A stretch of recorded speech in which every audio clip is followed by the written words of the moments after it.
యొక్క నగరం ఏ రకంగా ఆక్రమణ చేయబడింది అనే సందర్భంగా ఈ అధ్యాయంలో నేర్చుకోబోతున్నాం. అంతేకాక కాలకన్య గురించి కూడా తెలుసుకుంటాం అన్నమాట. మనం ఈ రెండు ఈ అధ్యాయంలో డిస్కస్ చేస్తారనమాట. మనకు ఇప్పటిదాకా ఫస్ట్ శ్లోకాలది దామోదరి మనకు చెప్పింది. ఆ 5 శ్లోకాలు ఏంటి అంటే, పురంజనుడు తన భార్యతోటి ఆనందంగా సుఖప్రదంగా జీవిస్తూ కాలం ఎలా గడిచిపోతుందో, కరిగిపోతున్న కాలం గురించి అతను గ్రహించుకోడనమాట. కానీ కాలం ఎంత విలువైందంటే పోయిన క్షణం మళ్ళీ తిరిగి మనము సంపాదించుకోలేం. చాణక్య పండితుడు అదే చెప్తారనమాట. ఎన్ని బంగారు నాణాలు ఇచ్చినా ఒక్క క్షణాన్ని కూడా తీసుకురాలేం. 6-12 శ్లోకాలు ఏంటంటే పురంజనుని యొక్క గృహస్థ జీవితం గురించి కొంచెం చర్చించబడుతుంది అనమాట. 6-7 శ్లోకాల్లో ఇతనికి ఎంతమంది అబ్బాయిలు ఎంతమంది అమ్మాయిలు అని తెలుసుకుందాం మనం. 110 మాతస్ వంటని ఎవరు? 1100 మంది పుత్రులు, 110 మంది అమ్మాయిలు, అది. కానీ ముఖ్యంగా బాలికల విషయంలోకి వచ్చినప్పుడు శ్రీల ప్రభుపాదు ఈవెన్ తాత్పర్యాలు దేని గురించి ఎక్కువ ప్రస్తావించారు?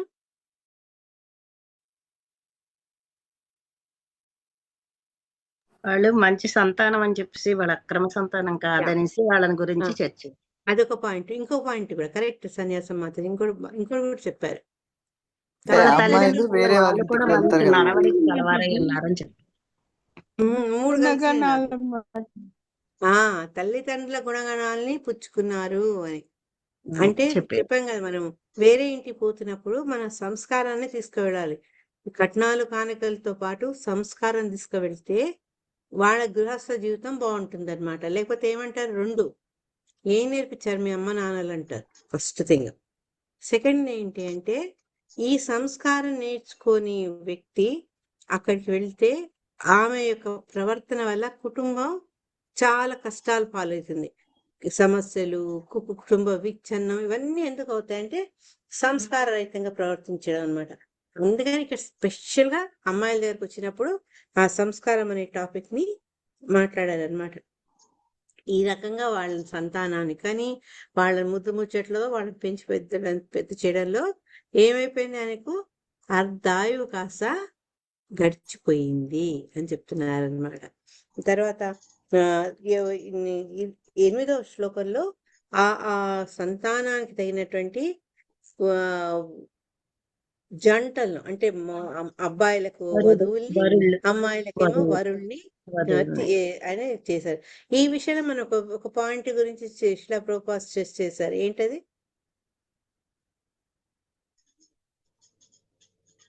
వైదిక కాలంలో సంతానానికి స్వతంత్రంగా వాళ్ళ యొక్క భాగస్వామిని ఎన్నిక చేసుకునే అవకాశాలు ఉండకపోయేది. ఎక్కడో మనం శకుంతల, దుష్యంతు ఎక్కడెక్కడో కొన్ని రేర్ కేసుల్లో చూస్తాం. కానీ జనరల్ గా ఏంటంటే తల్లిదండ్రులు నిర్ణయించేవాళ్ళు. లేకపోతే మన సీతమ్మ వారికి, ద్రౌపదికి ఇట్లా వీళ్ళకి ఏ రకంగా అయితే స్వయంవరాన్ని రచించి చేశారో సరైన వ్యక్తి కోసం, ఆ రకంగా ఏంటంటే తల్లిదండ్రులు సంతానం యొక్క బాధ్యతను వాళ్ళు వహించేవాళ్ళు.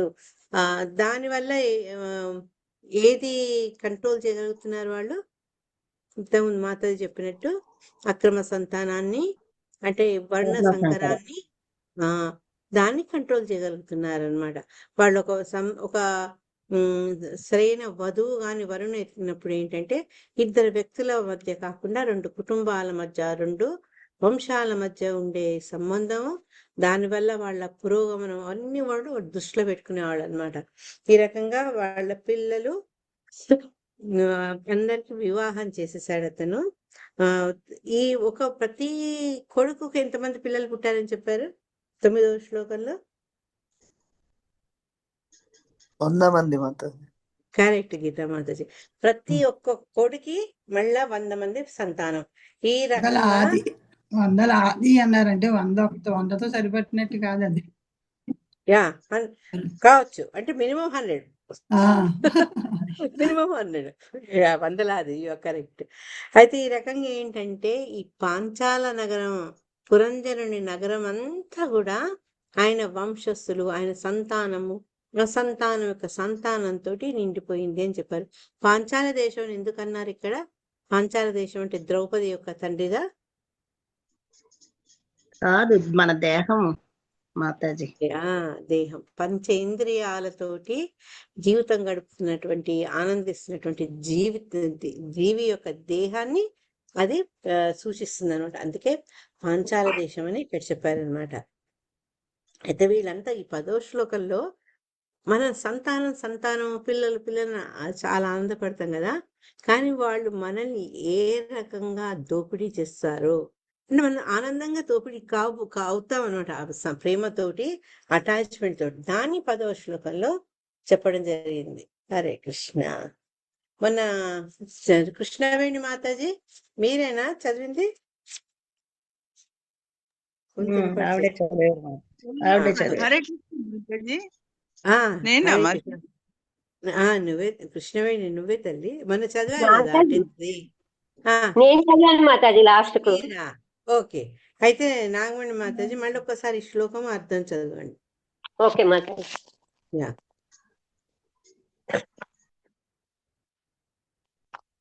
మాతాజీ రాలేదు మాతాజీ. చైతన్య 10వ శ్లోకం 10th శ్లోకా నెంబర్ 10. నీ కాలం ఆగిపోయింది అక్కడ. Yeah, thank you. Hare Krishna. Hare Krishna. సద్విక్తహారేషు గృహకోశానుజీవిషు నిరూఢేన మమత్వేన విషయేష్వన్వభజ్యత.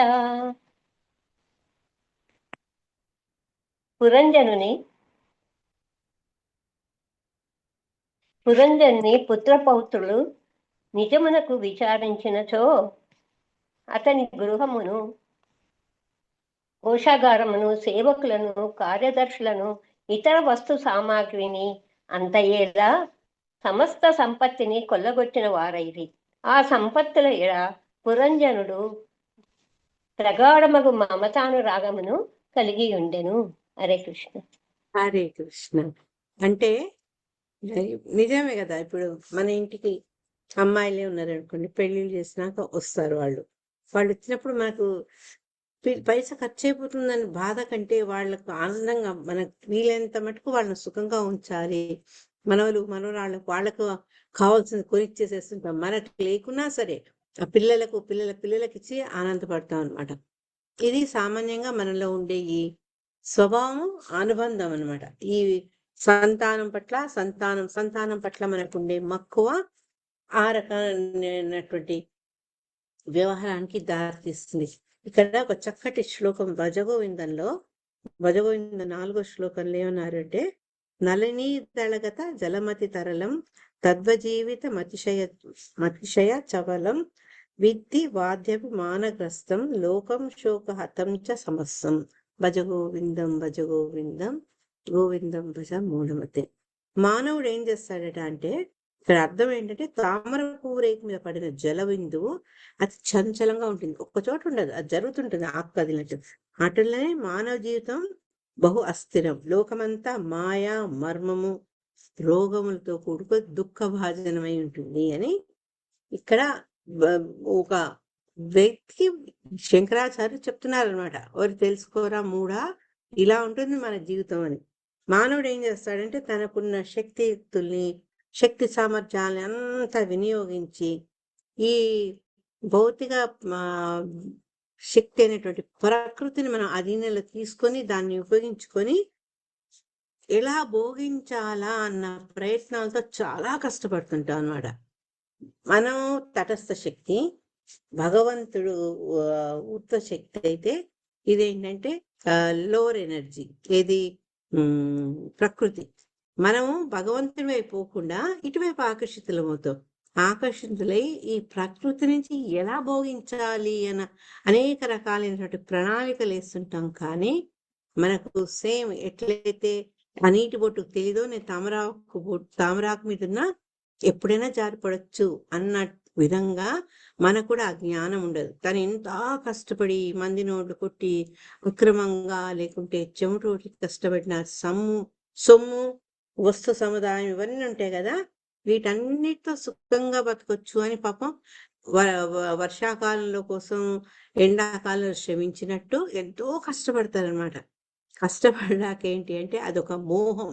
దాన్నే మోహము మాయ అని కూడా మన పెద్దవాళ్ళు చెప్తారు. దాంట్లో ఈ మాయలు ఎంత కప్పుకోపోయినామంటే, నువ్వు ఇంత కష్టపడి సంపాదించుకుని ధనము నీకు సుఖాన్ని ఇయ్యదు. ఈ లోకం అంతా కూడా మాయా రోగము శోకగ్రస్తమైంది. దుఃఖాలయం అశాశ్వతం భగవద్గీతలో స్వామి చెప్పినట్టు తెలియదు. ఎందుకంటే మూఢుడు ఎంతసేపు తనేదో బాగా సంపాదించి అందరినీ తన వాళ్ళని సుఖపెట్టాలి, తనేదో భోగాలు అనుభవించాలన్న కోరికే గాని ఇంత కష్టపడినా తన ఆనందించలేడు. అది శాశ్వత ఆనందం కాదు. శాశ్వత ఆనందం ఏది? భగవంతుని భక్తి చేయడం, భగవంతుని సేవ చేయడం, భక్తుల సాంగత్యం పొందడం, భగవద్గీత భాగవతాదులను చర్చించుకోవడం, ఇవన్నీ అన్నమాట ఆ శాశ్వత ఆనందాన్ని ఇచ్చేది. కానీ ఈ మూఢుడని ఎందుకు అన్నారంటే మనకి ఇచ్చిన అవకాశాన్ని మనం కరెక్ట్ గా వాడుకోలేదన్నమాట. అందుకే ఇక్కడ ఈయన ఏం చెప్తున్నారు అంటే, ఏ క్షణమైనా కూడా ఈ కాలము తన యొక్క పదునైన దంతాలతోటి మనల్ని కోరిక స్వహా చేయొచ్చు. అంటే కాలం నీకు సమీపిస్తుంది.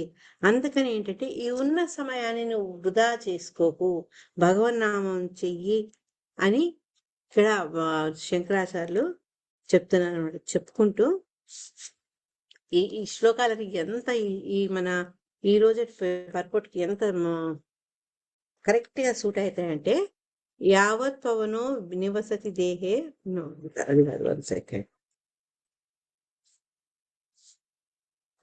యావదిత్తో పార్జన సక్త స్థావన్ని జవారివరు రక్త పశ్చాద్దీవతి జర్జర దేహే వార్తాంకోపి న పృచ్చతి గేహే. శరీర ధార్యంలో ధనార్జన చేసి కూడబెట్టినంత కాలము ఆధారపడిన ఆశతులు మన అందరి పట్ల రక్తిగా ఉంటారు. ఇది గర్కి కహాని. సమాజంలో ఎవరిని చూసినా మనకి ఇప్పుడు కనిపిస్తున్నది ఇదే అనమాట. అంటే ఏంటి, మనం చాలా కష్టపడి ఎప్పుడైతే సంపాదిస్తామో అందరూ మనల్ని గౌరవిస్తారు, మనల్ని పలకరిస్తారు. వార్ధక్యంలో ఎప్పుడైతే శరీర అవయవాలు పట్టుదప్పి కదలలేకుంటే మన ఇంటి వాళ్ళు, మన భార్య, మన భర్తే, వీళ్ళందరూ ఏంటంటే కొంతకాలం తర్వాత వాళ్ళకు ఆ ఓపిక నశించి పలకరించేందుకు కూడా వాళ్ళు ఇష్టపడరు. అంటే ముందు అందరు ఆహా ఓహో అని తిరిగిన వాళ్ళే క్రమంగా ఎప్పుడైతే మనం అశక్తులమైతామో మన నుంచి దూరంగా జరుగుతారు అని చెప్తున్నారన్నమాట. మా చిన్నప్పుడు ఒక మూవీ వచ్చింది ధర్మదాత అని, ఎంతమంది చూసినా నాకు తెలీదు. అందులో అంతే, వాడు ధనవంతుడు పేదవాడు అవుతాడు. పేదవాడైనప్పుడు ఎవ్వరూ దగ్గరికి రాదు. మళ్ళా అతను కష్టపడి మళ్ళా ధనవంతుడు అయితే మళ్ళీ అందరూ ఎక్కడ సంపద కలిగినా అక్కడ కప్పలు 10,000 చేరు అని సుమతి శతకంలో చెప్పినట్టు అందరూ వస్తారనమాట. సో ఈ ధనాన్ని ఇంత కష్టపడి సంపాదించి దానిని ఎంజాయ్ చేస్తా అన్న భావన అది తప్పు అని చెప్తున్నారనమాట. ఎందుకంటే ప్రతి ఒక్కళ్ళు ఆ ధనాన్ని కొల్లగొట్టే ప్రయత్నంలోనే ఉంటారు. నువ్వింత కష్టపడి సంపాదించిన ధనము నీకు ఆనందాన్ని ఇవ్వలేదు అని చెప్తున్నారు అనమాట. శ్రీల ప్రభుపాద వారు కూడా భాష్యంలో అట్లాంటి వ్యక్తి గురించి చెప్పారనమాట. దీంట్లో ముకుందమాలలో ఒక చిన్న సంభాషణ అనమాట. భగవంతుడికి కులశేఖర వాళ్ళకు మధ్యన పెట్టారనమాట. ఏది చిన్న సంభాషణ లాగా. ఆ సంభాషణలో కూడా అదే చెప్తారనమాట. ఇంత కష్టపడి ఇంత నేను సంపాదించి పుత్రుల కోసము భార్యల కోసము ఇంత చేస్తున్నా కానీ వీళ్ళెవ్వరు కూడా నన్ను ఆ ఒడ్డును దాటింపరు. ఆ ఒడ్డు దాటింపేవాడు ఎవరు అంటే కేవలము భగవంతుడే. అందుకని ఆయనను శరణు చుచ్చు అని కులశేఖరాలు వాడు కూడా చెప్తున్నారు అనమాట. మనం ఇంత కష్టపడి మన నోరు కట్టుకొని సంపదలు సంపాదించినాక ఎప్పుడైతే మనలో వార్ధక్యం వస్తుందో, శక్తి తగ్గుతుందో, ఎవరు మనల్ని రక్షణ ఇస్తారో, ఎవరు మనకు ఆధారం అవుతారు అనుకుంటామో వాళ్ళు మన నుంచి దూరం జరిగినప్పుడు ఎంతో బాధ ఉంటుంది అనమాట. అందుకని ఈ రకమైనటువంటి వ్యర్థ ప్రయత్నాలు చేయొద్దు అని చెప్తున్నారు అనమాట. దానికి అందుకని ఏంటంటే మనకుండే ఈ సమయాన్ని ఒక విలువైన వస్తువుగా తెలుసుకొని దాన్ని మనము భగవంతుడి కోసం మనము దాన్ని వినియోగించాలి. ఇది మనకి ఇప్పుడు శంకరాపాదులు కానీ, తర్వాత కులశేఖర వారు కానీ, శ్రీల ప్రభుపాదుల వారు కూడా చెప్పేది అదే చెప్తున్నారనమాట. ఎందుకు అంటే ఈ ధనము అనేది ఎటువంటి పరిణామాలకు దారితీస్తుందో దాని గురించి చెప్పారనమాట. వీటి సంపత్తు కొల్లగొట్టువారు రిక్తహారేషు అని ఫస్టే ఉంది, తేషు తద్రిక్తహారేషు. అంటే వీళ్ళు ఏంటంటే పుత్రులు పౌత్రులు, వంశంలో ఉన్న ఫ్రెండ్స్ బంధువులు అందరూ కూడా అతని యొక్క సంపదను కొల్లగొట్టేందుకే ఉన్నారు. మాదేంటి మా తజ అట్లా లేదు, మా వాళ్ళు అట్లా కారు అని మనం అనుకుంటాం. కానీ ప్రతి ఒక్కరిలో కూడా ఆ ఆశ అనేది ఉంటుంది, ఆ ఎక్స్పెక్టేషన్స్ ఉంటాయి అన్నమాట తల్లిదండ్రుల పట్ల. అందుకని ఇక్కడ ఏం చెప్తున్నారంటే ఈ సామాన్యంగా ఇండస్ట్రియలిస్టులు, పెద్ద పెద్ద పొలిటీషియన్స్, వీళ్ళందరూ ఏంటంటే చాలా డబ్బు కలెక్ట్ చేస్తారు. అందరూ వీళ్ళని గొప్పవాళ్ళు అని చెప్తారు. కానీ చివరికి వచ్చేటప్పటికి అతని పిల్లలు మొత్తం ఆ డబ్బుని వాళ్ళు దుర్వినియోగం చేసుకుంటారు, లేకుంటే వాళ్ళు వాడేసుకుంటారు. అట్లా జరుగుతుంది అనమాట అని చెప్పి ఈ పురంజను లాంటి వ్యక్తిని నేను చూసాను. శిలా ప్రభుపాద్ పర్పొట్ అతని స్టోరీ చెప్తున్నారు. అతను ఏమనుకునేవాడట అంటే తనకున్న కొడుకులకు కోడలకు బిడ్డలకు అందరికి మినిమం 5 లక్షల రూపాయలు ఒక్కొక్కళ్ళకి ఇవ్వాలి అన్న ప్రయత్నంతో అతను ఇంకా ఇంకా ఇంకా అర్పించేందుకు సమయాన్ని చేసేవాడనమాట. వాళ్లను శిలా ప్రభుపాద్ ఏమంటున్నారంటే మూఢులు అంటున్నారు. అంటే ఆలోచన శక్తి నశించిన వాళ్ళు అనమాట. వాళ్ళకి అంటే ఏ రకంగా అయితే ఒక బలి పశువు ఆనందంగా బలి ఇచ్చేందుకు సిద్ధపడుతుందో చివరిదాకా దానికి తెలియదు పాపం, గడ్డి వేసుకుంటూ హ్యాపీగా ఉంటుంది. ఎప్పుడు కషాయవాడు అది దాన్ని ఏమంటారు, ఆ పెద్ద కత్తి తీస్తారో అప్పుడు తెలుస్తుంది తనకు తన ప్రాణాలకు అపాయం ఉంది. అంత మటుకు హ్యాపీగా తింటుంది, అప్పుడు పాపం అరుస్తుంటుంది మ్యా అనుకుంటూ. వీళ్ళు కూడా అంతే అనమాట. ఇంత కష్టపడ్డ ఈ సంపాదన ఎవరి కోసం అయితే సంపాదిస్తుందో వాళ్ళు దాన్ని బాగా వాడేసుకుంటారు అని చెప్తున్నట. అంటే వీళ్ళు వాళ్ళ ద్వారా దోపిడీ అయ్యేందుకు ఆనందంగా అర్జిస్తారు. అంటే మనం పర్మిట్ చేస్తున్నాం అనమాట వాళ్ళని, మనల్ని ఎక్స్‌ప్లాయిట్ చేసేట్టు. అది చక్కగా మనకు పిల్లలు ఏదన్నా మన పిల్లలు అడతారు, నాకు ఇది కావాలి అమ్మమ్మ, నాకు ఇది కావాలి నాయనమ్మ అంటే ఎంత సంతోషమో. అబ్బో నా మనవాడు అడిగాడు, నా మనవరాలు అడిగినాయి, మనం ఏదైనా చేస్తాం అనమాట వాళ్ళకు. అంటే ఈ రకంగా వాళ్ళు మనల్ని కొల్లగొట్టడం అనేది మనకు కొద్దిగా ఇబ్బందిగా ఉంటుంది. అదేంటి మాతాచి మన వాళ్ళకి మనం ఇస్తే కొల్లగొట్టడమా అంటారు. కానీ ఎందుకు ఆ పదం వాడారు అంటే మన నుంచి తీసుకున్న వ్యక్తులు తిరిగి మన అవసరానికి కానీ మన కష్ట సుఖాల్లో కానీ మనకంటూ కొంత సమయాన్ని వెచ్చించేవాళ్ళు చాలా చాలా తక్కువ. ఈ ప్రస్తుత కాలంలో మనం అట్లాంటి పరిస్థితులు చాలా చూస్తున్నాం. ఇదివరకు కేవలం అనాథ శరణాలయాలు ఉండే, ఇప్పుడు వృద్ధాశ్రమాలు విపరీతంగా పెరిగిపోయాయి. అంటే దాన్ని బట్టి పెద్దవాళ్ళ పరిస్థితి ఇప్పుడు ఎలా మారిపోయింది కాలానుగుణంగా, అది మనం అర్థం చేసుకోవచ్చు అనమాట. ఈ మూడు వాడు ఏంటి అంటే ఈ దేహం మీద ఉండే అభిమానం, దేహాభిమానం వల్ల అతను ఏం చేస్తాడు అంటే ఇది దేహాన్ని సుఖపరుచుకునేందుకు ధనాన్ని సంపాదించి చాలా కష్టపడతాడనమాట. కానీ అతను ఎందుకు మూఢుడని ఇంకో విషయం చెప్తున్నా అంటే తనకు ఈ సంపదలు ఏవైతే తను ఆర్జించాడో అవి నిజంగా తనకు చెందినవి కాదు. అది చెందింది ఎవరికి? భగవంతుడికి. భోక్తారం యజ్ఞతపసాం సర్వలోక మహేశ్వరం. అటువంటి భగవంతుడికి చెందింది కానీ తనది కాదు, తాను యజమాని కాదు అన్న అవగాహన ఆలోచన లేదు. కాబట్టి అతను విద్యాహంకార పరుడవుతాడు అనమాట. అది శిలా ప్రభుపాదుల వారు చెప్తున్నారు అనమాట. వీళ్ళందరూ ఏంటంటే వాళ్ళు భగవంతుడికి చెందాల్సిన ధనాన్ని, భోగాన్ని వాళ్ళు అనుభవించే ప్రయత్నాలు చేస్తున్నారు అని చెప్తున్నారు అనమాట.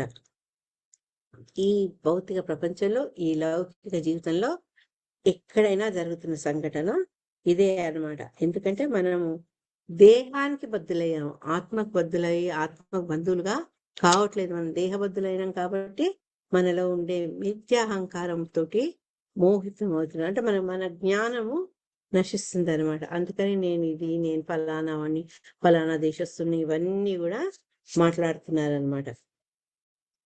మాట్లాడేసి ఇందులో ఒక నాన్న కొంచెం పైకి జరుపు. శిలా ప్రభుపాద గారు 16th చాప్టర్లో 3 శ్లోకాలు ఇచ్చారు. అది చదువుతుంటే ప్రస్తుత కాలంలో ఏదైతే సోకాల్డ్ గొప్ప రాజ్యమో, పవర్ఫుల్ కంట్రీయో దాని గురించి మాట్లాడినట్టే ఉంటుంది. ఎవరైనా ఎవరైనా చదవండి శ్లోకము. నేను చదవనా మాత? చదవండి సన్యాసం మాతాజీ.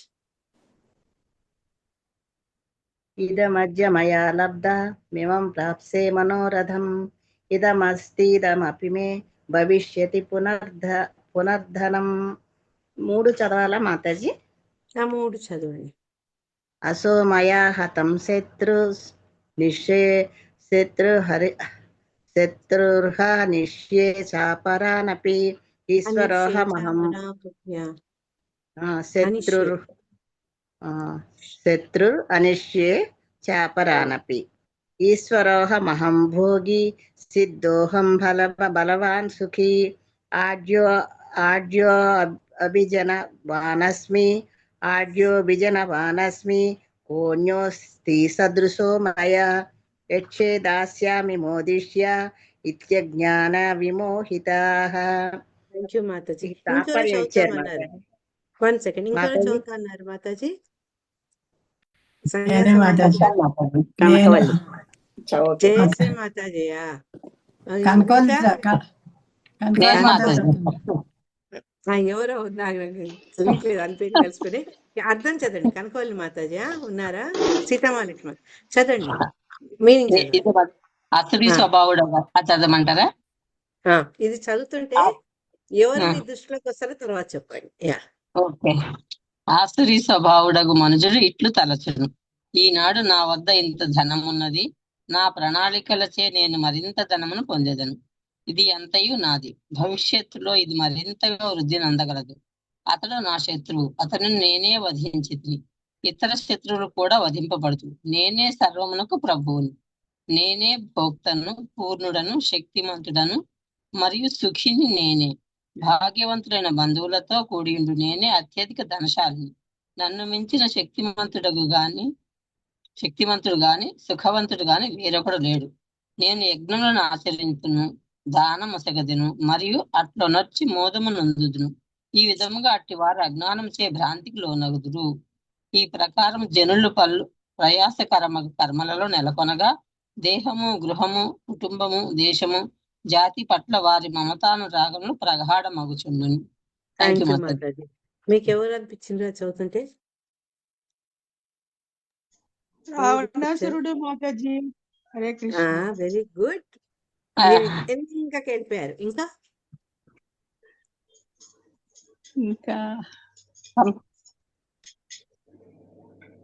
ప్రస్తుతం అగ్రరాజ్యాల వాళ్ళు ఇంతే కదా. దుర్యోధనుడే ట్రంప్ మాతాజీ. అగ్రరాజ్యాలన్న అంటే ఒక వాడే కాదు, చైనా గాని రష్యా గాని ఎవరికి వాళ్ళు ఏమనుకుంటారు అంటే మేము చాలా పవర్ఫుల్, మిగతా వాళ్ళను మనం డామినేట్ చేద్దాము. దాన్ని ఏమంటారు అంటే చక్కటి మహత్వాకాంక్ష. తను కావాలి, తన అధికారంలోకి అందరూ ఉండాలి, తను జయించాలి అనే ఆ మహత్వాకాంక్ష ఇప్పుడు ప్రస్తుతంలో ప్రతి ఒక్కళ్ళలో కనిపిస్తుంది. ఇంకా ఎక్కువ ఈ దేశాల్లో మనకు చాలా చూడొచ్చు అనమాట. సుపీరియారిటీ ఫీలింగ్, వాడే అన్నిట్లో ఉత్తమం, వాడే బెస్ట్ అనుకుంటారనమాట. కానీ అదంతా కూడా మూర్ఖత్వం అని శిలా ప్రభుపాద గారు చెప్పింది. ఎందుకంటే అజ్ఞానం వల్ల వాళ్ళ ఆ భ్రాంతిలో ఉన్నారు. నువ్వే బలవంతుడు కాదు, నువ్వే అందరిలో గొప్ప కాదురా, నువ్వు ఒక అజ్ఞానివి అని ఇక్కడ చెప్తున్నారు శిలా ప్రభుపాద. అది భ్రాంతి. అంటే ఆ భ్రాంతి ఏంటి అంటే, భ్రాంతిని ఎందుకంటాం మాకు? భ్రాంతి అంటే ఏంటి అసలు? నేను నా దేహము అదే భ్రాంతి మాతాజీ. ఇంకా లేనిది ఉన్నట్టు అనుకోవడం. లేనిది ఉన్నట్టు ఉన్నది కదా. Correct correct. లేనిది ఉన్నదనుకోవడం భ్రాంతి, ఇల్యూజన్. ఇక్కడ వాళ్ళు ఏంటంటే వాళ్ళంతా వాళ్ళు లేరనుకుంటున్నారు, అంత సీన్ లేదు అక్కడ. అదే అనమాట. ఇది అజ్ఞానం వల్ల వాళ్ళ భ్రాంతిలో ఉన్నారని శిలా ప్రభుపాద వారు చెప్తున్నారు అనమాట. ఈ రకమైన భ్రాంతిలో ఉండడం వల్లనే లాస్ట్ లైన్ చెప్పినట్టు ప్రయాసకరము కర్మలతో ఎంతో కష్టపడతారు. దేనికోసం కష్టపడుతున్నారు? దేహం కోసం, దేశం కోసం, గృహము, కుటుంబము, నా జాతి, నా కులం వాళ్ళు, ఈ రకమైనటువంటి అటాచ్మెంట్స్ పెంచుకుంటూ చాలా కష్టపడుతున్నారట. దీనికన్నిటి కారణం ఏంటంటే ఒకటి అజ్ఞానం యొక్క ఇన్ఫ్లుయెన్స్ వల్ల పడుతున్నటువంటి భ్రాంతి. అది శిలా ప్రభుపాద చెప్తున్నారు 11వ శ్లోకంలో. ఇది ఎంత మనకు ఎప్పుడో చెప్పారు శ్రీమద్ భాగవతం. శిలా ప్రభుపాదులు వారు చెప్పింకి ఇప్పటికి పరిస్థితులు ఏమన్నా మార్పు ఉందా? ఏమీ లేదు, ఇంకా వర్స్టే అవుతున్నది కదా. ఇంకా అర్ధానంగా తయారవుతాం. అవును ఇంకా కూడా అవుతుందట మాతాజీ. కలియుగం మనం కలియుగంలో ప్రథమ పాదంలోనే ఉన్నాం. ఇంకా పరమ ఘోరాలయ్యి అప్పుడు ఆ పాపం పండి మళ్ళీ భగవంతుడు కలికి రూపంలో వస్తారట. 11వ శ్లోకం. ఈజే చతుర్ఘోరైః దీక్షిత పశుమారకైః దేవాన్ పితॄన్ భూతపతీన్ నానా కామో యథా భవాన్. హరే కృష్ణ మాతాజీ. చదవండి గీత మాతాజీ. ఈజే చ క్రతుభిర్ఘోరైః దీక్షితః పశుమారైకైః దేవాన్ పితॄన్ భూతపతీన్ నానా కామో యథా భవాన్. హరే కృష్ణ. నారదముని పలికెన, ఓ ప్రాచీన బర్హి, నీ వలనే పురంజనుడు కూడా పెక్కు కోరికలను కలిగిన వాడై ఉండి దేవతలను, పితృదేవతలను, భూపతులను నానా విధ యజ్ఞములచే అర్చించను. పశువద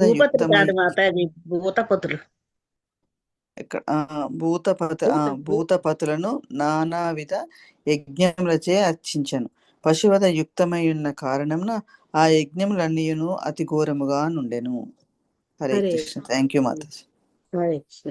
ప్రాచీన పరిహి ఫస్ట్ భగవంతుడి ప్రీతి కోసమే యజ్ఞాలు చేసేవారు. కానీ తర్వాత కామ్యకర్మ రతుడయ్యి అనేక రకాల యజ్ఞాలు, అనేక రకాల దేవతల్ని ప్లీజ్ చేసేందుకు ఆ చర్యలు చేయడము, అందులో భాగంగా అనేక జంతువధాలను పాల్గొనడం, ఇవన్నీ మనం ముందు అధ్యాయంలో తెలుసుకున్నాం.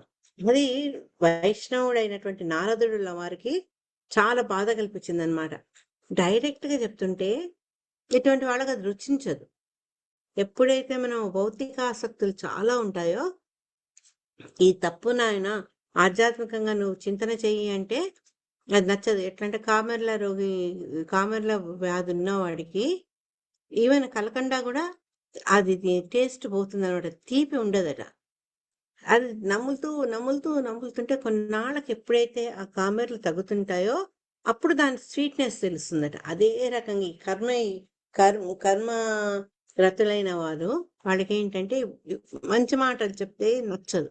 అందుకని ఏం చేస్తారు పాపం ఆయన యొక్క దయాగుణంతో ప్రాచీన పరిహి యొక్క స్టోరీని ఈ పురంజన ఉపాఖ్యానంగా ఆయనకు చెప్పడము, తద్వారా ఈ జంతు బలి అన్నిటిని ఆపించాలి అన్న విషయం చెప్పడం జరుగుతుందన్నమాట. ఇంకే అని చెప్తారనమాట. నీ వలని శిలా ప్రభుపాద అదే చెప్తున్నారు. ఇప్పుడు మామూలు కథ నీకు ఒక కథ చెప్తాను స్టార్ట్ చేశారు, కానీ ఇప్పుడు ఈ టాపిక్లోకి వచ్చారు. ఎవరో కాదు, పురంజనుడు కూడా నీలాగే నీవే అని ఇండైరెక్ట్ గా ఎవరిదో కథ కాదు నీ కథ అని తెలియజేస్తారని శిలా ప్రభుపాద మనకు చెప్తున్నారనమాట. తర్వాత ఏంటంటే ఈ మన వంశాన్ని పెంచుకోవాలి, మన సంతానం ఈ రకంగా మనకు పవర్ రావాలి అనుకునే వాళ్ళందరూ ఏంటంటే వంశాభివృద్ధి కోసము, వాళ్ళ యొక్క శ్రేయస్సు కోసం అనేక రకాల యజ్ఞాల్ని, అనేక రకాల దేవతల్ని వాళ్ళు ఆశ్రయించాల్సి వస్తుంది అని చెప్తున్నారు అనమాట. అందుకని వీళ్ళు ఈ ఆశ కొద్దే ఈ జంతు బలులు ఇవ్వడము, ఈ రకమైనటువంటి కార్యక్రమాలకు వాళ్ళు పూనుకున్నారు. శిలా ప్రభుపాదుల వారు ఏమనంటే కేవలం అప్పుడే కాదు, ఇప్పుడు కూడా ఈ కామ్యకర్మ రతులు అంతా ఆనందంగా ఉండాలి అంటే వాళ్ళు ఏంటంటే అన్య దేవతల్ని అందరినీ కూడా తృప్తిపరిచి యజ్ఞాలు చేయాల్సి ఉంటుంది. ఇప్పుడు ఎన్నో చూస్తుంటాం కదా, చండీ హోమం ఇంకేమో చేస్తున్నారు. అందరూ దైవపరంగా చేయకుండా కొందరు పొలిటికల్ బెనిఫిట్స్ కోసం, కొందరు మెటీరియల్ బెనిఫిట్స్ కోసం ఎందుకు చేస్తున్నారు అంటే మనకి సూచించింది అనమాట. ఈ పనులు చెయ్యాలి అని వేదాల్లో చూపించిన దాన్ని మనం తీసుకుంటున్నాం అంతే. మనకి ఎంత కావాలో అంత తీసుకుంటున్నాం, ఇంకా దాని నుంచి డీప్గా మనము వెళ్ళట్లేదు అనమాట. ఈ సుఖం, మన జీవితం అంతా సుఖవంతంగా ఉండాలి, మన సంతానం అంతా, మన వాళ్ళంతా క్షేమంగా ఉండాలి, ఈ రకమైన ఆశతోటే వీళ్ళు ఈ కర్మల్ని చేస్తున్నారు, తర్వాత యజ్ఞాలని కూడా చేస్తున్నారు. అందుకని ఇక్కడ శిలా ప్రభుపాదులు భగవద్గీత చెప్పుకుంటూ మనం ఎట్లా చేయాలి అంటే కర్మలు అవి ఒక లక్ష్యంతో ఉండాలి. వాళ్ళు భగవంతుణ్ణి ఆనందపరచాలి, భగవంతుని కటాక్షం పొందాలి అంటే మనము ఏకోముఖంగా ఏకో నారాయణ హరి అని ఆ రకంగా ప్రయత్నించాలి. లేకపోతే ఏంటంటే బుద్ధి పలుకున ప్రయాణం చేస్తుంది. పలు దేవతల్ని వాళ్ళు ప్రార్థిస్తారు, పలు ప్రయోజనాలు కోరుకుంటారు, తర్వాత వీళ్ళ చేసే విధానాలు కూడా పలు విధానాల ద్వారా యజ్ఞాలవన్నీ చేస్తుంటారు. కానీ ఇక్కడ చెప్పింది ఏంటంటే వ్యవసాయాత్మక బుద్ధి ఏకేహ కురునందన బహుశాఖాహ్యనంతాశ్చ బుద్ధయో వ్యవసాయం. అంటే ఎవరైతే స్థిరమైనటువంటి గోల్ లేదో వాళ్ళ యొక్క బుద్ధి ఇటు అటు అటు అటు పరిగెత్తిపోతుంది. నిశ్చలమైనటువంటి ఆలోచన అభిప్రాయాలు వాళ్ళకు ఉండవు అని చెప్తున్నారు. అది ఎవరికి ఉంటుందట అంటే ఎవరికైతే జ్ఞానం ఉండి వాళ్ళు ఎవరిని ఆశ్రయించాలో ఎవరిని పూజించాలో తెలిసిన వాళ్ళు దృఢచిత్తులైపోయి వాళ్ళు భగవంతుణ్ణి ఆశ్రయిస్తారు, కృష్ణ భక్తి చేసేందుకు ప్రయత్నిస్తారు. కానీ నమాం దుష్కృతినో మూఢ ప్రపంచంతే నరాతమ మాయయా అపహృత జ్ఞాన ఆశ్రయం దేహమాశ్రిత. అది మనకు భగవద్గీతలో 7th చాప్టర్ చెప్తారు. ఈ మూఢులు, పాపులు, నరాధములు బుద్ధి నశించాడు. బుద్ధి నశించిన వాడు అంటే వాళ్ళ మాయా యొక్క ప్రభావం వల్ల ఏది మంచి ఏది చెడు అని తెలుసుకునే శక్తిని వాళ్ళు కోల్పోయిన వాళ్ళు అనమాట. అందుకే మాయా అపహృత జ్ఞానాహ అన్నారు. ఇటువంటి వాళ్ళందరికీ ఏంటే కృష్ణ భక్తి భావనతో జీవనం గడిపేందుకు వాళ్ళకు ఆసక్తి ఉండదు, రుచి ఉండదు. అందుకని వాళ్ళు ఏం చేస్తారంటే ఏంటేంటో ఎవరెవరో చెప్పిన వివిధ మార్గాల్లో వెళ్ళిపోయి తత్కారణంగా కర్మ బంధాలు చిక్కుకుంటారనమాట. ఇక్కడ శిలా ప్రభుపాదం చెప్తారంటే వీటన్నిటిలో ఇంపార్టెంట్ ఏంటంటే వాళ్ళు చేసినటువంటి పశువధ, యానిమల్ కిల్లింగ్ అని చెప్తున్నారు. ఎందుకు అంటే ఈ ఆధునిక సంస్కృతి అంతా కూడా దీని చుట్టూ తిరుగుతుంది అనమాట. మనల్ని మాంసాహారం తీసుకునేటట్టు, మద్యపానం చేసేటట్టు, తర్వాత అవధిలేని మైథునాన్ని గడిపేటట్టు, ఇవన్నిటినీ కూడా ఈ ప్రస్తుత రోజుల్లో దాన్ని ప్రచారం చేస్తున్నారు. అటువంటి అంటే అందరినీ మనం మన బ్యాక్ టు గాడ్ హెడ్కి వెళ్ళాలి, మనం తిరిగి మన ధామానికి వెళ్ళాలి అన్న బోధన కంటే ఈ జీవితాన్ని మనం హాయిగా భోగించాలి, ఎంజాయ్ చేయాలి. అందుకని ఖావో పివో యాష్ కరో అటువంటి పాలసీ అన్నమాట ఇప్పుడు ఉన్నది. దీనికోసం ఏంటంటే మాంసాహారం తినాలి, మాంసాహారంతో మనకు ప్రోటీన్స్ బాగా దొరుకుతాయి, దేహం ఆరోగ్యత వస్తుంది, ఇట్లా అన్ని వాళ్ళు ప్రమోట్ చేస్తుంటారు అనమాట. అని శిలా ప్రభుపాద దాని గురించి చెప్పుకుంటూ ఈ పశువధ 2 రకాలుగా చేస్తారు అని చెప్తున్నారు అనమాట. ఎందుకు 2 రకాలుగా చేస్తున్నారు అంటే ఒకటేమో మనందరూ తెలుసు యజ్ఞం పేరున్న యజ్ఞ బలులు వేయడం. కానీ ఇప్పుడు ఒక్క బౌద్ధ మతం తప్పించి అన్ని మతాల్లో కూడా ఈ రకమైనటువంటి బలి ఇవ్వడము, జంతువధ పూజా స్థలాల్లో జరుగుతున్నాయి అని చెప్తున్నారు శిలా ప్రభుపాద వారు. కానీ వైదిక నాగరికతలు ఏంటి, కొన్ని చోట్లకు వాళ్ళు మాంసాన్ని మద్యాన్ని ఇచ్చి వాళ్ళు తీసుకునేందుకు అనుమతి ఉండేది. అందుకని కాళిక ఆలయాల్లో బలులు ఇయ్యడము ఇవన్నీ అప్పుడు ఆ రోజుల్లో అవి అలౌడ్ అనమాట. కానీ ఇప్పుడు వీళ్ళు ఏం చేస్తున్నారంటే వేటి మీద నియంత్రణ మాకు అక్కర్లేదు అని చెప్పేసి వాడు చక్కగా పోయి ఈ జంతు వధ చేయడము, మాంసాహారాన్ని భోజించడము, ఆ తర్వాత క్రమశిక్షణ లేని జీవనాన్ని గడపడం, ఇవన్నీ కూడా జరుగుతున్నాయి అన్నమాట. అప్పుడు లాస్ట్ శిల ప్రభుపాద ఎట్లా ఏమని అది కంక్లూడ్ చేశారంటే, ధర్మం పేరిట పశువధలో నియుక్తులైనట్టు వారు జీవితం యొక్క నిజ లక్ష్యం. మనం ఎక్కడికి పోవాలి? భగవద్ ధామానికి వెళ్ళాలి. అది మర్చిపోతాం అనమాట. భగవద్ధామం మన యొక్క అంతిమ లక్ష్యము, నిజమైన లక్ష్యం అన్న విషయం మర్చిపోతారు. కాబట్టి వాళ్ళు వివిధ కర్మలను ఆచరిస్తూ జన్మ మృత్యు జరా వ్యాధి బంధంలో గట్టిగా చిక్కుకుంటారు. అది నారదుడు వరకు తెలుసు. ఎందుకంటే గొప్ప వైష్ణవ నారదుడు వారు. అందుకని ఆయన ఏం చేశారంటే, ఎప్పుడైతే వ్యాసుడి చింత మళ్ళీ ఒక్కసారి భాగవతంలో మొదటి స్కందాలకు వెళ్తే వ్యాస భగవానుడు చాలా విచారంగా ఉంటున్నాడు. ఎందుకంటే అతనికి అన్ని రకాల పురాణాలు అంత రాసినప్పటికీ అతనిలో ఆనందం లేదు, ఏదో అసంతృప్తి. అట్లా ఆయన విచారంతో ఉన్నప్పుడు స్వయంగా నారదుడు తనంతట తనే వచ్చి అతనికి బోధ చేస్తారంట. నువ్వు ఎన్నో రాసావు, ఎన్నో రకాల పురాణాలు రాసావు, వీటన్నిటి పేరు మీద, ధర్మం పేరు మీద మనిషిలో ఆసక్తులు పెరిగిపోయాయి, భోగాభిలాషత పెరిగిపోయింది. నువ్వు శుద్ధమైన భక్తుల గురించి ఇక్కడ నువ్వు చెప్పలేదు, అది నువ్వు చెప్పమ్మని నారదుడు వ్యాసుడికి చెప్తారనమాట. అదే రకంగా ఏంటంటే ఇప్పుడు కూడా ఇక్కడ ఏంటి అంటే నారదుల వారు పురంజనుడు అంటే ప్రాచీన బరి కూడా అదే విషయాన్ని చెప్తున్నారు. భక్తి చెయ్యి, నువ్వు ఇటువంటి మార్గాల్ని వదిలిపెట్టమని చెప్పారు. ఏమంటే కర్మకాండల్ని నువ్వు ఆచరించకూడదు అని చెప్పారు. ఇది శ్లోకం అక్కర్లేదు. జనులందరూ సహజంగా భోగాభిలాషులై ఉందరు, ధర్మం పేరిట వారిని నువ్వు అదే మార్గం ప్రోత్సహించుతివి అంటే వ్యాసుడితో చెప్తున్నారనమాట నారదుల వారు. నువ్వు ఇదే నా వేదాలు రాసి ఇవే ధర్మాలని చెప్పావు, కాబట్టి అందరు కూడా భోగాసక్తులై ఉన్నారు. వాళ్ళు ఏం చేస్తున్నారంటే కొన్ని కర్మల్ని ధర్మం పేరు మీద తీసుకొని దాన్ని ఆచరిస్తున్నారు. కానీ ఒక పని చేసినప్పుడు ఈ ఏమంటారు నిషేధాలు కూడా ఉంటాయి, కొన్ని రూల్స్ ఉంటాయి, కొన్ని రెగ్యులేషన్స్ ఉంటాయి, వాటిని వాళ్ళు పట్టించుకోవట్లేదు అని చెప్తారనమాట. నారదుడు వ్యాసుడితో చెప్పారు. అదే రకంగా ఇక్కడ ఏం చెప్పారు అంటే, ఎప్పుడు ఈ పశువు ఒక హింస ఎప్పుడు వస్తుందట అంటే, ఈ తమోగుణం ఎప్పుడైతే ప్రబలుతుందో అటువంటి వాళ్ళలో ఈ పశువధ మీద ఆసక్తి పెరుగుతుందన్నమాట.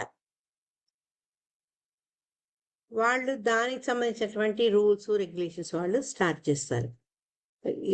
మనం గుర్తుంచుకోవాల్సింది ఏంటంటే, ధర్మం పేరు మీద జరిపేటటువంటి పశువధ తమో గుణం వల్ల వచ్చింది. అందుకే ఈ మనం చేసే ఆఫరింగ్స్, భగవంతుని చేసే పూజలో మనం పెట్టే భోగం కూడా ఆ యొక్క గుణాల అధీనంలో ఉండి మనము తయారు చేస్తుంటాం. ఇక్కడ వీళ్ళేంటి అంటే ఈ పశువధను తమో గుణం యొక్క ప్రభావం వల్ల దాన్ని ప్రాపగేట్ చేశారు, దాని గురించి ఎక్కువగా ప్రచారం చేశారు అని చెప్తున్నారు అనమాట. సామాన్యంగా ఏంటంటే ఒక భక్తుడు కానీ ఒక సంస్థ కానీ ఎవరైతే భగవంతుడి మీద పూర్తిగా ఆధారపడతారో వాళ్ళు ఈ పశువధను ఎప్పుడు కూడా ఎంకరేజ్ చేయరు. అదే శ్రీల ప్రభుపాద చెప్తున్నారు. కానీ ప్రస్తుత కాలంలో చాలా మంది ఆ రకమైనటువంటి ఏమంటారంటే ఈ అధర్మాన్ని వాళ్ళు ప్రచారం చేస్తున్నారు. నువ్వు మాంసం తినచ్చు, నీ ఇష్టం వచ్చినట్టు నువ్వు చేయొచ్చు, భగవంతుని పూజించవచ్చు, ఇంకే కావాలి, రూల్స్ లేవు, రెగ్యులేషన్స్ లేవు, ప్రతి ఒక్కటి వాళ్ళనే ఫాలో అవుతారు. నువ్వు పొద్దున్నే నువ్వు టీ కాఫీ తాగొద్దు, ఉల్లిపాయ హాయిగా వాన పడుతుంటుంది, ఉల్లిపాయ ఒక్కటి చేసుకోవాలంటుంది, కానీ నువ్వు ఉల్లిపాయ తినకూడదు మన వాళ్ళు చెప్పింది గుర్తుకొస్తుంది. ఈ రకంగా మన వాళ్ళు ఏంటంటే నిషేధాలు చెప్పినా వాటిని జాగ్రత్తగా పాటించడం వల్ల వీళ్ళు ముందుకు వెళ్తున్నారు. కానీ సామాన్యంగా ఏంటంటే అధిక శాతం మనుషులు వాళ్ళు చేసే కర్మల్ని ధర్మం అనుకొని ఇంకేంటంటే ఆ నిషేధాలు ఏవైతే చెప్పబడ్డాయో శాస్త్రాలు దాన్ని వాళ్ళు అలక్ష్యపడతారు, పట్టించుకోరు అని చెప్తున్నారు అనమాట. అందుకనే ఇక్కడ ఒక గురువు గారైనటువంటి నారదుడు శిష్యుడైనటువంటి వ్యాసదేవుణ్ణి మందలిస్తారనమాట. నువ్వు వాళ్ళలో జాగృతమైన భక్తిని ఏ, ఆ, పెంపొందించే కార్యక్రమాలు కానీ ఈ రచనా వ్యాసంగాలు కానీ నువ్వు చేయట్లేదు అని చెప్తారనమాట. కాబట్టి ఏ భగవంతుడు ఏ విష్ణువు కూడా జంతువధను అంగీకరించరు అని చెప్పి శిలా ప్రభుపాద మనకు చెప్తున్నారు అనమాట. ఈ రకంగా పశువధ గురించి కూడా ఆయన చెప్పాక మనం చేయాల్సింది ఏంటి అంటే ఈ ఈ ధర్మం అంటే పశు వధ చేయొచ్చు, ధర్మం పేరెట్ మీద భగవంతుడు అంటే అమ్మవారికి కాళికా మాతాజీకి ఇవ్వచ్చు, ఇట్లా అన్ని పాలసీస్ ఉన్నాయి కదా. ఇవి అసలు ధర్మం అంటే ఏంటంటే మనకు చాలా చెప్పుకున్న ధర్మంతో సాక్షాత్ భగవత్ ప్రణీతం. అదేంటంటే దివ్యమైంది, ఆధ్యాత్మిక పరమైంది ఈ ధర్మం. కాబట్టి మనం ఏంటంటే వేరే వేరే ధర్మాలని వదిలిపెట్టి అంటే కుటీల ధర్మాలని వదిలిపెట్టి కేవలం మనం పాటించాల్సిన ధర్మం ఏంటంటే భగవంతుడికి శరణు వేడుకోవాలి. సర్వధర్మాన్ పరిత్యజ్య మాం ఏకం శరణం వ్రజ, నన్నే ఆశ్రయించు అని స్వామి స్పష్టంగా చెప్తున్నారు. కాబట్టి మనం అంటే భక్తులు, సోకాళ్ళు భక్తులు పశువధను అంగీకరించద్దు, పశువధ చేస్తున్న వాళ్ళను మనం ప్రోత్సహించకుండా ఈ మాంస భక్షణ కూడదు అన్న విషయాన్ని వాళ్ళు గాఢంగా నమ్ముతూ 10 మంది దాన్ని ప్రచారం చేయాలి అని శిలా ప్రభుపాద చెప్తున్నారు. 12వ శ్లోకం వెళ్దాం. యుక్తేష్వేవం ప్రమత్తస్య కుటుంబాసక్త చేతసః ఆససాత స వైకాలో యో ప్రియ ప్రియయోషితాం. హరే కృష్ణ. హరే కృష్ణ మాతాజీ. చదవండి. యుక్తేష్వేవం ప్రమత్తస్య కుటుంబాసక్త చేతసః ఆససాద స వైకాలో యో ప్రియయోషితాం. శ్రీ ప్రభుపాద ఉవాచ. ఈ విధముగా పురంజనుడు కామ్యకర్మలేడ కుటుంబమునెడ ఆసక్తుడును కలుషిత చిత్తము కలవాడునునై అమిత లౌకికాసక్తులైన వారికి ఏమాత్రమో నచ్చనట్టి అంశమునకు అరుదించును. I'm always your well wisher. Hare Krishna. ఇక్కడ మనకు అర్థం చూడండి. కుటుంబం ఏడ ఆసక్తుడు కలుషిత చిత్తము కలవాడి అమిత లౌకికాసక్తులైన వారికి నచ్చనట్టి అంశాన్ని ఇప్పుడు చెప్పబోతున్నారు అని చెప్తున్నారు అనమాట. ఇవి వింటున్నప్పుడు మీకు అనిపిస్తుండొచ్చు, మాతాజీ మనం మరి గృహస్థులం కదా, అటాచ్మెంట్ ఉండాలి మనకు, మన పిల్లల మీద పిల్లల మీద అనుబంధం ఉంటే తప్ప? ఏది తప్పు లేదు, కానీ పూర్తిగా లౌకికాసక్తత మనల్ని ఉద్ధరించదు. ఆ విషయాన్ని మనం గుర్తుంచుకోవాలన్నమాట. మనం చేసే పనులేవి కూడా తప్పు కాదు, కానీ అది ఆచార్యులు చెప్పినట్టు, శాస్త్రాలు చెప్పినట్టు మనం ఆచరిస్తూ ఈ కుటుంబ జీవితం మీద అత్యాసక్తి ఉండకుండా స్లోగా డిటాచ్మెంట్, అంటే డిటాచ్మెంట్కి ఏమంటారు తెలుగులో, మెల్లమెల్ల అనుబంధాన్ని తగ్గించుకోవాలన్నమాట. అది చెప్తూ ఇక్కడ శిలా ప్రభుపాద ఒక చక్కటి స్టోరీ చెప్పారు. ఎవరైనా స్టోరీ చదువుతారా? ఒక సాధువు వెళ్తున్నప్పుడు, ఓహా మీరు ఛాన్స్ అయిపోయింది మాతాజీ, ఇంకెవరన్నా కనకాళి మాతాజీ వద్దు, లీలారాణి మాత చదవండి. ఓకే మాతాజీ. ఈ శ్లోకమునందు ప్రియయోషితాం అదంతా వద్దు, పూర్వం ఒకప్పుడు పూర్వం ఒకప్పుడు ఒక సాధు పురుషుడు మధ్య మార్గమున చనుచుండగా రాజకుమారుడు ఎదురయ్యాను. అతనిని గాంచిన సాధువు రాజపుత్ర చిరంజీవ అని దీవించెను. తదనంతరం ఆ సాధువు ఇంకొక సాధువును కలుసుకోట తటస్థించెను. అప్పుడతడు ఆ సాధువుతో నీకిష్టమైనచో జీవించుము లేదా మరణింపుము అని పలికెను. పిమ్మట సాధువు ఒక బ్రహ్మచారిని కలిసినప్పుడు భక్త నీవు శీఘ్రమే మరణించుట ఉత్తమము అని దీవించెను. చివరిగా ఆ సాధువు ఒక వేటగానిని కలిసెను. అప్పుడు సాధువు ఆ వేటగానితో ఓయి నీవు మరణింపవలదు జీవింపవలదు అని పలికి అచట నుండి వెడలిపోయెను. సారాంశమేమనగా అత్యంత కాముకులై ఉండి ఇంద్రియ భోగరతులైన వారు ఏనాటికి మరణింపగోరరు. సాధారణముగా రాజకుమారునికి ఇంద్రియ భోగార్థము విస్తారముగు సంపత్తి ఉండును. కనుకనే సాధువు అతనిని చిరంజీవా అని దీవించెను. ఏలయన ఎంతకాలము జీవించినచో అంతకాలము రాజపుత్రుడు సౌఖ్యం అనుభవించుచు మరణానంతరము నరకము నకే పోవలసి ఉండను. బ్రహ్మచారి అయిన భక్తుడు భగవద్ధామమును చేరుటకే తపోయుత జీవనమును గడుపుచుండును. శీఘ్రమే మరణించినచో అతడు ఆ తపోమయ కష్టజీవనం విడిచి భగవద్ధామమును కేగగలడు. కనుక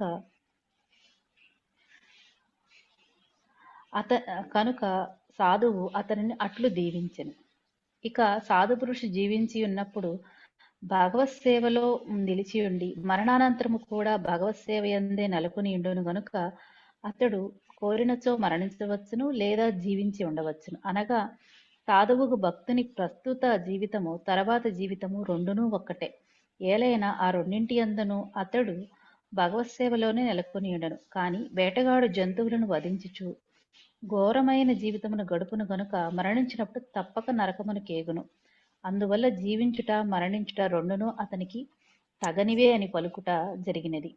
పురంజనుడు వృద్ధావస్థకు అరుదించుట జరిగెను. ఆపండి లీలారామాదేవి. మీకు ఈ స్టోరీలో ఏమర్థమైందో చెప్పండి. కనకాలి మాత చెప్తారా? గుర్తు సవరించుకుంటున్నారు. నేను అన్మ్యూట్ లో ఉన్నాను, చూసుకోలేదు. చెప్తారా? మాతాజీ చెప్పండి సన్యాసి మాత చెప్పండి. ఇప్పుడు ఫస్ట్ రాజకుమారుడిని చిరంజీవ అంటారు కదా. అన్నప్పుడు ఆ సాధువు చిరంజీవ అని ఎందుకన్నారంటే అతను చాలా కాలం బతికిన తర్వాత ఇవన్నీ అనుభవించిన తర్వాత అతను ఎలాగా నరకానికి వెళ్ళిపోతాడని అతను అలాగా దీవిస్తారు. రెండోసారి ఏమో బ్రహ్మచారి కలిసినప్పుడు అతను తపస్సు చేసి జీవితాన్ని గడుపుతాడు కదా. అందుకని ఆ బ్రహ్మచారికి ఎప్పుడైనా భగవద్ధామానికి చేరాలి అని నువ్వు శీఘ్రమే మరణించటం మంచిది అని అతన్ని దీవిస్తాడు. ఎప్పుడైనా అతను పవిత్రమైన జీవితం గడుపుతాడు కాబట్టి అతను ఎప్పుడైనా సరే ఇంకా ఎక్కువ రోజులు ఉన్నాడు అనుకోండి మాయా ప్రభావం పడుతుంది. అందుకని తొందరపడుతున్నాడు ఆయన్ని. వేటగాడిని దీవిస్తాడు. వేటగాడిని దీవించినప్పుడు నువ్వు జీవించొద్దు మరణించొద్దు అని చెప్పేసి అక్కడి నుంచి వెళ్ళిపోతాడు అనమాట. ఎందుకు అలా చెప్పాడు అంటే అతను తప్పకుండా జీవించడం మరణించడం ఆ రెండు అతనికి తగినవే. ఎప్పుడైనా అతను నరకానికి వెళ్ళిపోతాడని చెప్పేసి అలా చెప్తాడు అనమాట. ఎందుకంటే తప్పు చెప్పానేమో మాతాజీ, ఇది తప్పు చెప్పాను. అదే ప్రస్తుతం గడుపుతున్న జీవితం కూడా నరకప్రాయమే. అన్నిటి హింసించి దానివల్ల జీవనం గడుపుతున్నా కాబట్టి అది నరకప్రాయమే. మీరంటూ ఇప్పుడు ఈ ప్రవర్తన కారణంగా వాడు చనిపోయినాక కూడా వాడికి నరకమే ప్రాప్తిస్తుంది అని అందుకని అలా చెప్తాడు. నువ్వు మరణించవని చెప్తాడు అనమాట. నాకు అర్థమైంది. లాస్ట్ రాజకుమారుడు ఎన్నాళ్ళు భూమి మీద ఉన్ననాళ్ళు ఆనందం అనుభవిస్తాడు కాబట్టి ఎన్నాళ్ళు అనిపించగలిగితే అన్నాళ్ళు అనిపించు, తర్వాత ఎలాగైనా నీకు నరకం తప్పదు అని ఇప్పుడు వెళ్ళిపోవడం ఎందుకు ఆనందాలు. ఇంకొకటి మిస్ అయ్యారు సంజయ్ మాతాజీ. సాధువు ఉన్నాడు మాతాజీ. సాధువుకి ఏమని చెప్పాడు? అతను ఎప్పుడు భగవత్ సేవలోనే ఉంటాడు కాబట్టి అతను కోరుకున్నట్టే చెయ్యొచ్చు అని చెప్తారు.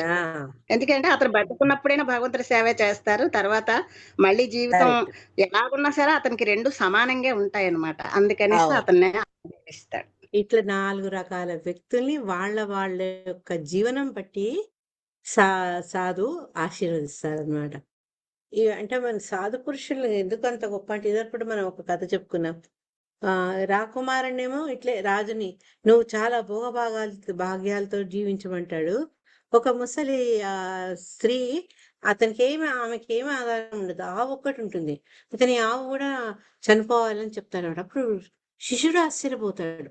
అటువంటి దుర్మార్గునికి ఏమో జీవించమంటారు, ఈవిడికి ఏంటంటే ఉన్న ఒక ఆధారం ఆవు కూడా చనిపోమని మీరు జీవించారు, అది శాపం కదా ఆవిడకంటే. కాదు, ఆ ఒక్క బంధం కూడా పోతే భగవంతుడి సన్నిధికి ఆవిడ వెళ్ళిపోతుంది, అందుకే ఆశీర్వదించాను. యోగ పురుషులు వాళ్ళకి ఎవరిని ఎట్లా ఆశీర్వదించాలో తెలుసు. ఇప్పుడు మనం అర్జునుడు కృష్ణుడు కలిసి వెళ్ళినప్పుడు జరిగిందేమో కదా మాతాజీ.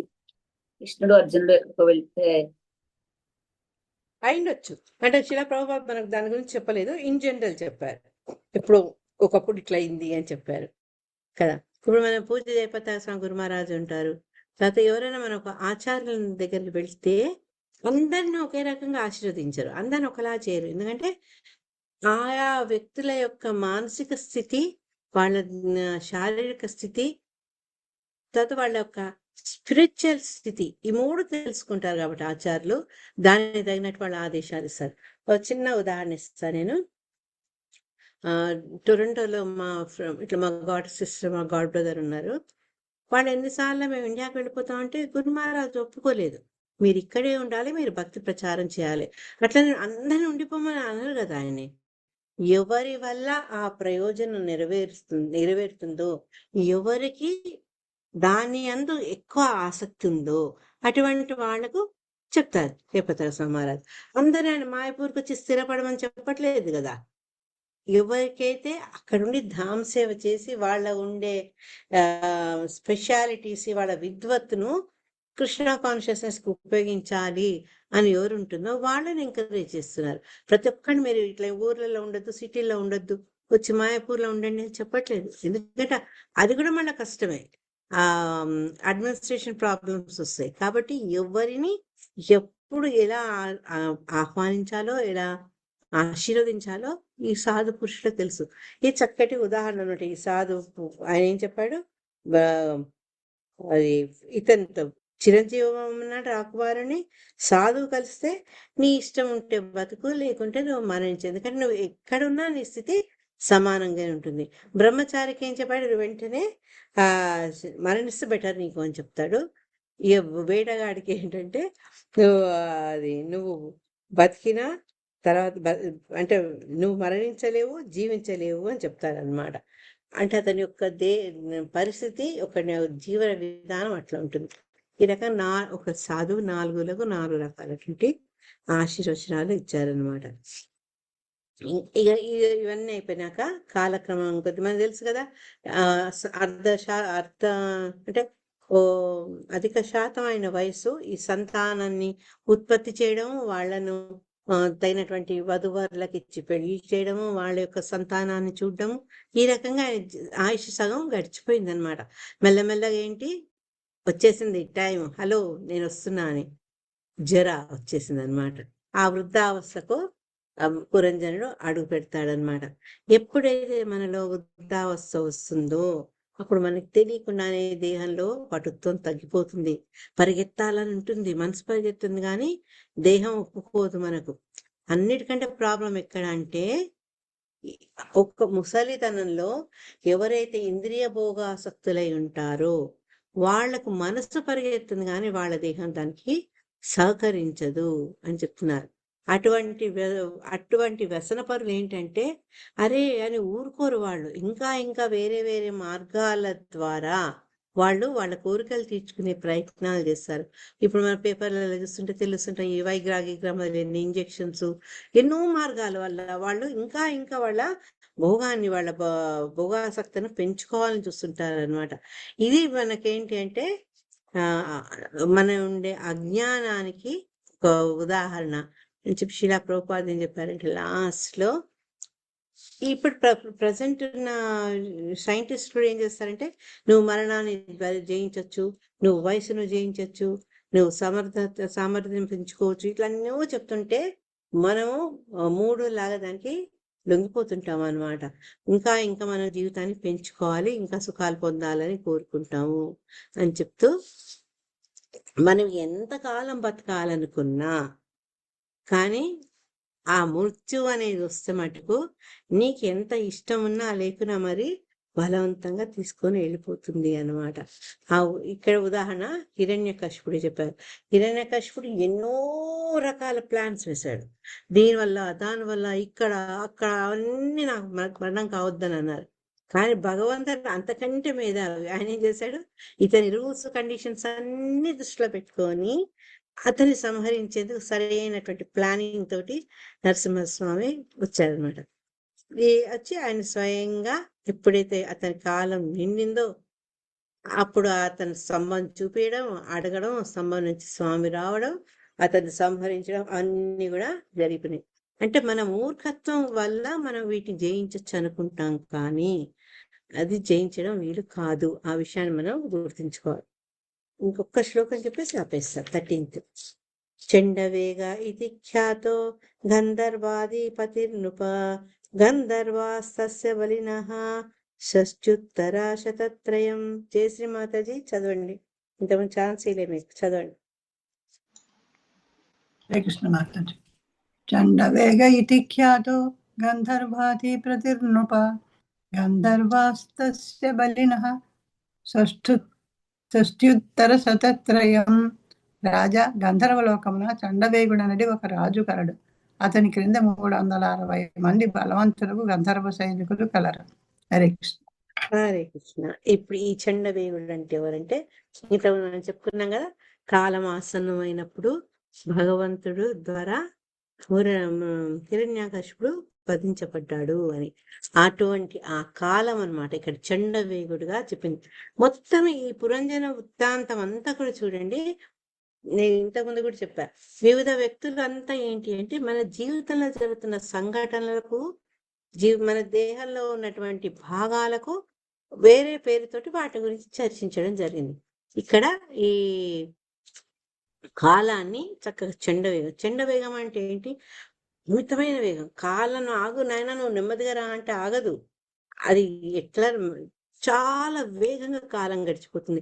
మన గడియారం దగ్గర నుంచి చూస్తుండండి, టక టక టక టక అమ్ములు కదులుతూనే ఉంటుంది అనమాట. అందుకని ఇక్కడ చండవేగం అన్నారు. ఎవరి కోసం, ఎక్కడ, ఎవరి వల్ల కూడా దాన్ని నువ్వు గడియారం ఆపగలవు, గడియారం నుంచి బ్యాటరీ తీసేయగలవు, గడియారంకి కీ ఇవ్వలేవు, కానీ కాలం అయితే ఆగుతుంది కదా. సూర్యోదయం నుంచి మొదలుపెట్టి సూర్యాస్తమం దాకా గడియలు మారుతూనే ఉంటాయి. అందుకని దీన్ని ఇక్కడ చండవేగుడు అంటే అత్యంత వేగంతో గడిచిపోయేది అని పిలువబడింది కాలం. కాలం మనకు తెలుసు, ఎట్లా మనం క్యాలిక్యులేట్ చేసుకుంటాం? సంవత్సరం ఎలా ఉంటుంది? 365 రోజులు. ఇక్కడ ఈ చండవేగుని ప్రతినిధులు సైనికులు ఎవరంటే, ప్రతిరోజు ఒక సంవత్సరం మన కాలంలో, మన ఆయుష్లో ఒక సంవత్సరం కాలం కరిగిపోవాలి అంటే 362 రోజులు, 65 రోజులు, 360 అని ఇక్కడ ఈ శిలా ప్రభుపాదులు మరి 660 యావరేజ్ ఇచ్చారు. ఆ రోజులు కరిగిపోతుంటాయి అన్నమాట. అందుకని దానికి ప్రతినిధిగా వాళ్ళు చండయోగుని యొక్క ప్రతినిధులు, సైనికులు అని శిలా ప్రభుపాదు శ్లోకంలో కూడా చెప్పబడింది అనమాట. కాలం చాలా ఫాస్ట్ గా వెళ్తుంది, అది మనకు తెలుసు. దాన్ని మన ఆచార్యం చెప్తా అంటే, ఇసుక పట్టుకుంటే ఇసుక కనుక వేళ్ళ నుంచి ఎలా జారిపోతుందో సమయం కూడా అలాగే ఫాస్ట్ గా వెళ్ళిపోతుంది అన్నమాట. వీళ్ళు చాలా బలవంతులట. ఎవరు? చండవేగుని యొక్క ప్రతినిధులు, సైనికులు. వాళ్ళ మూలంగా ఏంటంటే ఈ సమయం చాలా ఫాస్ట్ గా జరిగిపోతుంది. ప్రతిరోజు మనం ఇంతకు చెప్పినట్టు ప్రతి దినం సూర్య ఉదయంతో మొదలైతే దినం అంతం సూర్యాస్తమంతో అయిపోతుంది అన్నమాట. మన ఆయువు కూడా అలాగే. నేను మొన్న లాస్ట్ వీక్ కూడా ఇదే శ్లోకాన్ని కోట్ చేసే, ఎవరికైనా గుర్తుందా? కమలముఖి మాతాజీ ఉన్నారా?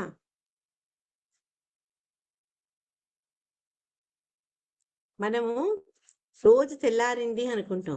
తెల్లారింది అనుకున్నప్పుడు మాతాజీ ఆన్ అవ్వట్లేదు, చెప్పండి మాతాజీ. ఒక శ్లోకం చెప్పుకున్నాం మనం, మొన్న కూడా చదువుకున్నాం. అంటే మనం ప్రతి సూర్యోదయంతో మొదలుపెట్టి సూర్యాస్తమంతో మన కాలం కొంచెం క్షీణిస్తుంది అని.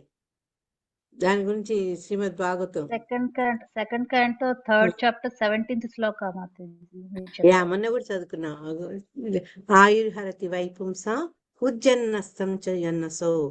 అంటే ఏంటి అంటే, మామూలుగా భగవంతుడి యొక్క ధ్యానం పెంచుకుంటే వాడు మృతుడైనా కూడా వాడు చిరంజీవే. కానీ ఆ రకంగా అవ్వాలి అంటే ఇంద్రియ భోగాన్ని త్యజించాలి, ఇంద్రియాన్ని సేవించాలి అనే భావన వదిలిపెట్టి భగవంతుని సేవిస్తే అతను ఏంటంటే ఆయు క్షీణించిన అవుతాడు అనుకుంటుండొచ్చు, కానీ అతను భగవంతుడికి దగ్గర అవుతాడు. అది మనకి శ్లోకం ద్వారా చెప్పేది. ఆయుర్వతి వైపుంసం చాలా ఇంపార్టెంట్. 2nd canto 3వ అధ్యాయం 17వ శ్లోకం. ప్రతిరోజు ఉదయించే సూర్యుడితో పాటు మన సమయం కొంచెం, మన ఆయుష్ కొంచెం తరిగిపోతుంది. ఇప్పుడు బర్త్డేలు చేసుకుంటాం, ఎవ్రీ ఇయర్ హ్యాపీ బర్త్డే చేసుకుంటాం, హ్యాపీ బర్త్డే చేసుకుంటాం, క్యాలెండర్స్ పెట్టుకుంటాం, దాన్ని ఊతుంటాం. కానీ మనం గమనించాల్సిందంటే కాలచక్రం ఒక సంవత్సరం గడిచిపోయింది అంటే మన ఆయుష్లో ఒక సంవత్సరం గడిచిపోయింది. మనకు తెలియదు మన ఆయుష్ ఎంత ఉందో, పరిస్థితుల వరకు అయితే తెలిసింది, కానీ మనకు తెలియదు కదా. అందుకని మనకు ఆచార్యులు ఏం చెప్తున్నారంటే గడిచిపోయే కాలం ఈ చండవేగుని యొక్క సైనికులు చాలా ఫాస్ట్ గా తీసుకెళ్ళిపోతున్నారు. అందుకని నీ చేతిలో ఉన్న కాలాన్ని నువ్వు భోగైశ్వర్యాల పట్ల కాకుండా భగవతాసక్తి పెంచుకో. ఇప్పుడు నువ్వు భగవద్ధామానికి వెళ్ళేందుకు నీకు వీలవుతుంది అని చెప్తున్నారు అనమాట. ఇంకోటి శిల ప్రభుపాద మృగమరీచిక అన్నారు. మృగమరీచిక అంటే ఏంటి మాతాజీ? ఎండమావుల కదా? మాతాజీ ఎండమావుల. మరీచిక అంటే మరీచిక అంటే ఎండ. మీరంతా తెలుగు ఎక్స్పర్ట్స్ అమ్మా, అందుకే అడుగుతున్నా మిమ్మల్ని ప్రశ్నించట్లేదు, సహాయం కోసం అడుగుతున్నాను. అయితే ఇట్లా ఉండి లేక కూడా ఉన్నాయి అని భ్రాంతి కలుగుతాయి కదా, అటువంటి మిథ్యా వస్తువులు కొన్ని గంధర్లుగా ఈ శ్లోకంలో చెప్పబడుతుంది అని చెప్తున్నారు అనమాట. మనం ఈ సమయం అయిపోతుంది, సమయం మన గడిచిపోతుంటుంది, అయితే మన వయసు తరిగిపోతుంది అని వయసు మీద పడుతుంది అంటుంటాం కదా మనము. కాబట్టి మనకు తెలియకుండా కరిగిపోతున్న ఈ సమయం అంటే మన లైఫ్ స్పాన్ గంధర్వులుగా చెప్పబడింది అనమాట. అంటే మనం దాన్ని చూడలేము, మనకు తెలియకుండానే అది చేజారిపోతుంటుంది అనమాట. అందుకని ఇక్కడ మిథ్యా వస్తువు అది నిజంగా లేదు అక్కడ, కానీ అది లేదు అని మనం ఖచ్చితంగా కూడా చెప్పలేము అనమాట. ఈ రకంగా గడిచిపోయే కాలాన్ని గంధర్వులతో చెప్పారు. వాళ్ళలో స్త్రీలు ఉంటారు, పురుషులు ఉంటారు. వీళ్ళందరూ కూడా ఏంటంటే మనకు మన ఆయుష్ అయిపోతుంది, తరిగిపోతుంది, మృత్యుకు దగ్గర అవుతున్నామని తెలుసుకునే లోపలనే అప్పుడు మనం ఏంటంటే ఈ కాలవేగుడు చాలా అంటే చండవేగుడు తీవ్రంగా వచ్చి మన మీద అటాక్ చేశాడు. దాన్నే పురంజను యొక్క నగరాన్ని చండవేగుడు ఆక్రమించడము, లేకుంటే దాని మీద దాడి చేయడం అనే విషయం ద్వారా ఈ అధ్యాయంలో వర్ణించడం జరిగింది. రేపు 14th నుంచి చదువుదాం. 14th, 15th, 16th, 17th 4-5 చేసుకుందాం. హరే కృష్ణ. మాతాజీ ఇందులో ఏదన్నా డౌట్ ఏమైనా ఉందా? ఇంకేదన్నా మీరేం చెప్పేదలుచుకునేది ఉందా? హరే కృష్ణ మాతాజీ. చెప్పండి అమ్మా. నేను చదువుకునే రోజుల్లో మా పెద్దమ్మ గారు అబ్బాయికి లెటర్ రాస్తూ జూలై 8వ తారీఖు దేవుడు నాకు ఇచ్చిన ఆయుష్లో ఒకటి తగ్గుతోంది అని చెప్పి రాశాను, పుట్టినరోజు అని రాయకుండా. మా అన్నయ్య చెడామడా తిడుతూ పెద్ద ఉత్తరం రాశాడు. మా అమ్మగారు అది చదివి ఏమైంది, ఏం రాసావు చెప్పు అంటుంది. ఏం లేదులే అమ్మ అంటే వినిపించుకోలేదు, చెప్పేదాకా ఊరుకోలేదు. చెప్పాక కళ్ళబడి నీళ్ళెట్టేసుకుని ఇదేంటే ఇలా ఆలోచనలు నీకెందుకు వస్తున్నాయి అంటూ ఇంకా అప్పటి నుంచి నేను ఇంకా ఏదైనా మనసులో అనిపించినా పైకి అనకుండా మనసులోనే అనుకుంటున్నాను తప్ప ఇంక పైకి ఎప్పుడు అన్నాను అనమాట. నేను ఇంత ఇప్పుడు ఇన్ని రకాలుగా క్లాసులు వింటూ ఇవి వింటున్నప్పుడు కూడా ఒక్కొక్క మన భక్తుల్లో కూడా ఎప్పుడైనా ఇంకేమిట్లే అంటే అలా మాట్లాడకండి అలా మాట్లాడకండి అంటారు. మనం వింటున్నాం, తెలుసుకుంటున్నాం కదా.